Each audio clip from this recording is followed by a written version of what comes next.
We move on now to a CNN News 18 mega exclusive. This is over the blast that occurred in Coimbatore yesterday, unfortunately, in which one life was lost. Top intelligence sources are now revealing to your channel that all of the evidence points to a planned suicide attack. The CCTV footage shows cylinders being used for the attack. Investigation is, of course, underway. Remember, the CCTV footage was accessed exclusively by your channel here this morning of the man who died in that blast carrying a suspicious object out of his residence. Now, NIA is going to perhaps take lead in this investigation. That's the latest that we are gathering as far as the investigation in the Coimbatore Blast Case is concerned. Anand Narasimhan, my colleague, joins me for more on this. Anand, the terror angle being investigated there? Not just the terror angle being investigated, the information very clearly points to the fact that the local authorities there were trying to suppress what was clearly an intent with very, very devious purposes. And this was again to 2019 module, the ISIS module that was led by Azharuddin that was busted, and some of its members were still out there. The intelligence agencies, our investigations editor Manoj Gupta getting us these details that the investigations agencies were hard-pressed to even round up these people because you cannot arrest people on the grounds that they seem to be highly radicalized unless they are caught in the act or they are caught perpetrating activities which are against the interests of Bharat. The larger aspect here is that this person, Mubin, was one of the associates of this 2019 ISIS module that was busted.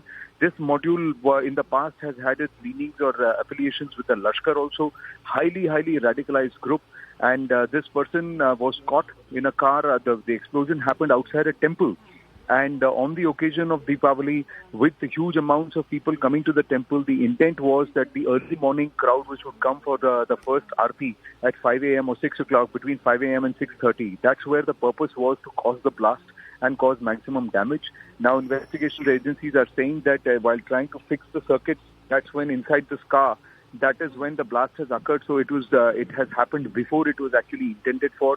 So it is not a cylinder blast per se, but the cylinders were used as explosive material to try and push forth shrapnel. So there has been evidence of shrapnel, there is sulfur, nails, a lot of other equipment, things that have been found which clearly point to the fact that this is not an unfortunate cylinder blast as it was being pointed out, but it was a high voltage terror attack that was being given purpose to by this lot which is highly radicalized.